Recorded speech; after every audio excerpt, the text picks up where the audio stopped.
Accusé de promouvoir l'extrême droite, le banquet breton du Canon français aura bien lieu le 8 novembre selon ses organisateurs, malgré le désistement du château choisi pour l'événement. Le Canon français, c'est cette société qui organise des grands banquets festifs aux quatre coins de la France, dans une ambiance village, avec pour but de valoriser le terroir français. Plus de 80 000 personnes y ont déjà participé. Pour leur venue en Bretagne, le 8 novembre, c'est le château des Pairs en Ille-et-Vilaine qui avait été choisi. 2000 personnes étaient attendues, mais cette annonce a déclenché une polémique et même une pétition pour réclamer son annulation.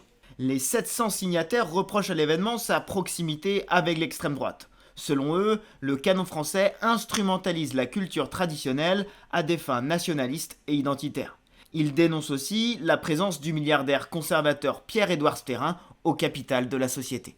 Devant les pressions, les propriétaires du château des Pairs ont fini par annuler l'événement en indiquant que cette décision était avant tout le reflet de leurs valeurs. Malgré le désistement, les fondateurs du Canon français assurent qu'ils ont bien l'intention de maintenir le banquet du 8 novembre et qu'ils ont reçu une vague de soutien.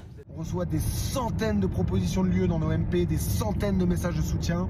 Là, il y a des gens qui nous proposent leur château, des abbayes, des terrains de camping, des terrains de golf. Nous, le Canon français, on n'annule pas les banquets.